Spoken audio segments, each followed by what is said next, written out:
Boker Tov. Dans Parashat Vayishlach, quand Yaakov Avinu se prépare à la rencontre avec son frère Esav, il lui offre un gros cadeau, beaucoup de bétail, 580 bêtes. Il les envoie par des émissaires qui lui amènent pour Esav. Ensuite, il lui envoie des gens qui prennent avec eux une lettre de réconciliation avant de le rencontrer. Et en même temps, Yaakov partage le groupe familial en deux, parce qu'il s'attend quand même à une guerre éventuelle. Et il fait passer sa femme, ses enfants pour les préserver de cette rencontre avec Esav, dans les cas que ça va mal se passer. Et la Torah nous raconte que quand Yaakov faisait passer ses enfants et s'occupait de ses domestiques pendant toute la nuit, ils ont traversé le fleuve, un fleuve. Et à la fin, il reste quelques petites choses. Yaakov Avinu va les récupérer, traverse le fleuve pour récupérer les choses qui sont de l'autre côté du fleuve. Et quand il traverse le fleuve, tout d'un coup, il y a quelqu'un qui lui saute dessus, qui commence à se battre avec lui. C'est qui? Un ange qui vient, qui se bat avec lui jusqu'à la fin de la nuit, jusqu'au moment de l'aube. Et il essaye de frapper, de faire tomber Yaakov, de lui donner un coup dans les pieds. Et il n'arrive pas à lui donner un coup. Il n'arrive pas. À la fin du débat, il lui donne un coup terrible sur le pied. Mais Yaakov ne le lâche pas, l'attrape. Et il lui dit, lâche-moi, c'est l'aube, je dois partir. Il lui dit, Yaakov Avinu lui dit, je ne te lâche pas si tu ne fais pas une beracha. C'est quoi cette beracha? Tu te bats avec quelqu'un, tu lui demandes de te bénir. Alors il dit à Yaakov, quel est ton nom? Je dis Yaakov. Je dis non, tu t'appelles plus Yaakov, tu t'appelleras Israël parce que tu as réussi à lutter contre moi. Moi, je ne suis pas un homme de ce monde, je suis un ange. Je suis l'ange qui préserve ton frère Esav et tu l'as battu et tu m'as battu.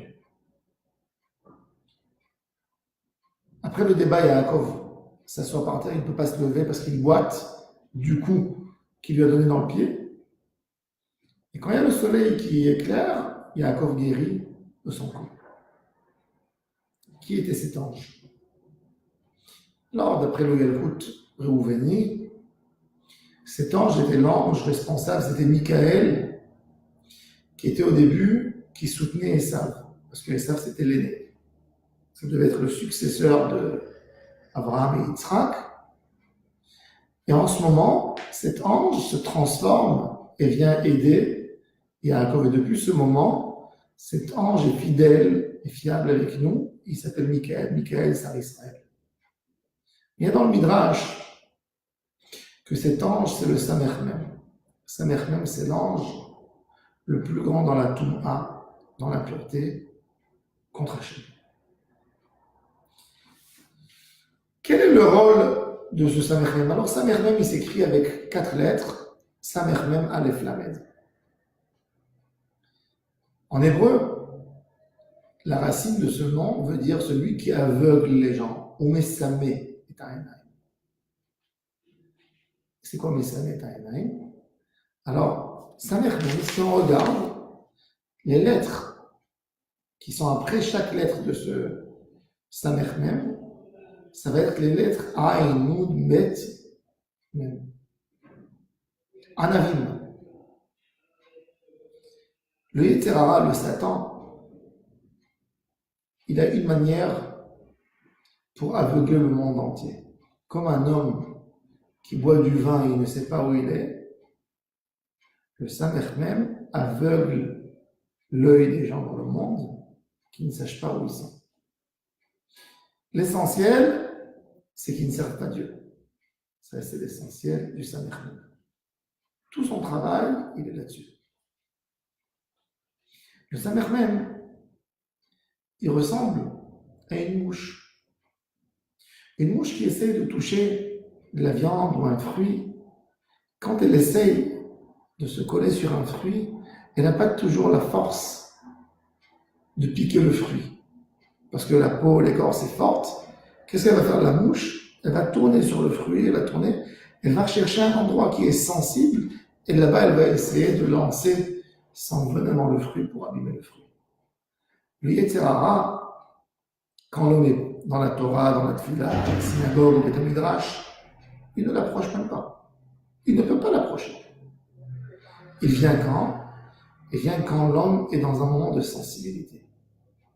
Yaakov Avinu, quand il était dans la maison de Lavan, alors les 14 premières années où il a travaillé chez Lavan, c'était des années pour de l'amour pur, pour récupérer sa femme qu'il aimait tellement, Rachel. Ensuite, il a travaillé quelques années pour nourrir ses enfants, pour pouvoir accumuler quelque chose, pour retourner en Israël avec des biens. Les 2 dernières années chez Lavan, la bracha, la bénédiction, elle vient, il s'enrichit énormément. Et quand il vient en Israël, et il a besoin de traverser le fleuve, il va récupérer même les petites choses qui restent. Chercher qu'il n'y a pas d'argent derrière. Ça, pour Yaakov Avinu, d'après le Keli Yakar, ça n'était pas quelque chose à faire.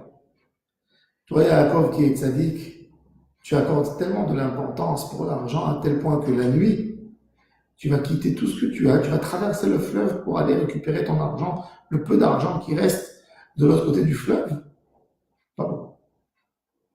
Et là, le Satan, il est venu se coller sur Yaakov. C'est là, c'était le moment de faiblesse du tzaddik de Yaakov. Ce doute déjà avec son frère, avec Esav, ce manque d'émouna, quelque part, cette peur que son frère Esav peut lui faire du mal, était en même temps avec la notion et la volonté d'accumuler de l'argent. Donc là, le Satan vient et lutte pour essayer de faire tomber Yaakov. En ce moment, Yaakov se renforce vite en Emouna. Et c'est pour ça que le débat du Satan avec Yaakov Avinu, du Samer même, il est jusqu'au matin. Rabbeinu, dans l'Écoute Moharad, il explique souvent, il dit que le parallèle du matin, c'est le soleil qui éclaire, c'est le sechel de l'homme. L'homme retrouve ses repères avec la lumière.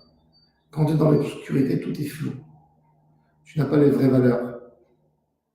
Tu vois de loin un ombre d'un chien, tu penses que tu vois un âne devant toi.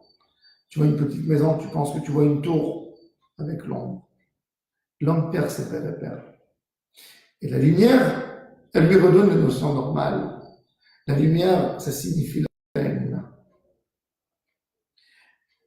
Le Satan voulait montrer à Yaakov Avinu que l'argent avec la Torah, ça ne marche pas ensemble.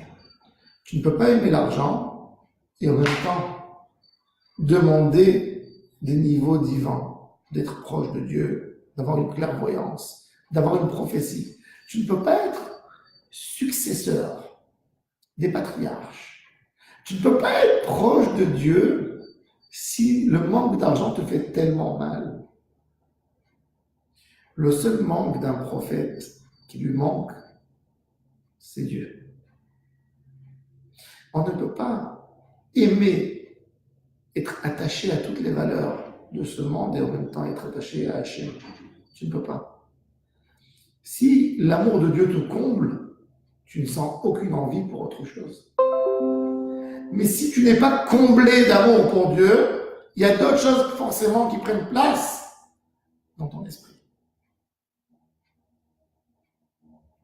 Et c'est ça ce que le malach a voulu reprocher à Yaakov Avinu.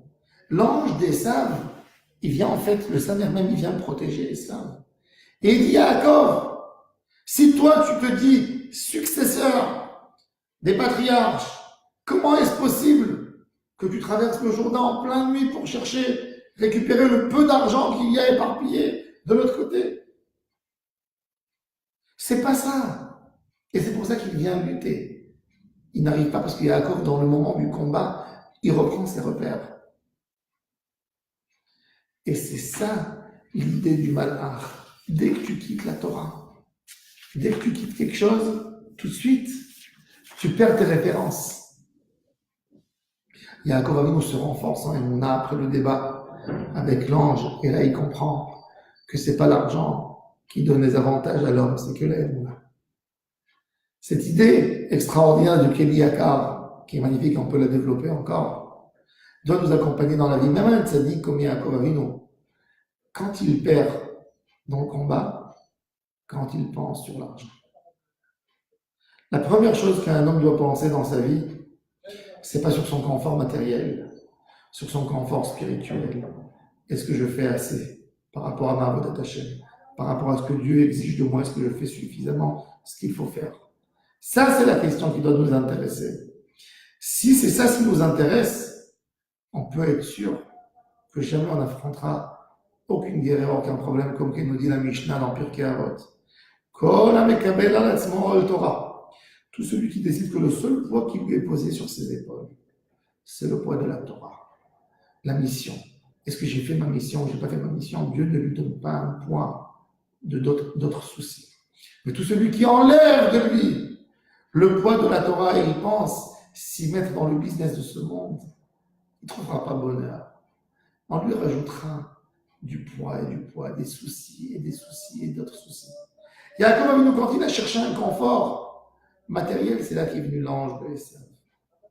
Savoir, tant qu'on est dans la Torah, on est comme un fruit complet de tous les côtés, qu'il n'y a aucun trou. Même la mouche qui vient, elle ne trouve pas où mettre son venin, elle ne peut pas toucher, elle ne peut pas nous atteindre. On est intouchable. Tant qu'on est dans la Torah, on est intouchable. De se renforcer en Torah, en Tfila, d'être proche d'Hashem Yitbarach et de comprendre que la seule chose qui résiste pour tout le temps sont les actions spirituelles et non les actions matérielles. Bonne journée à tous et à toutes.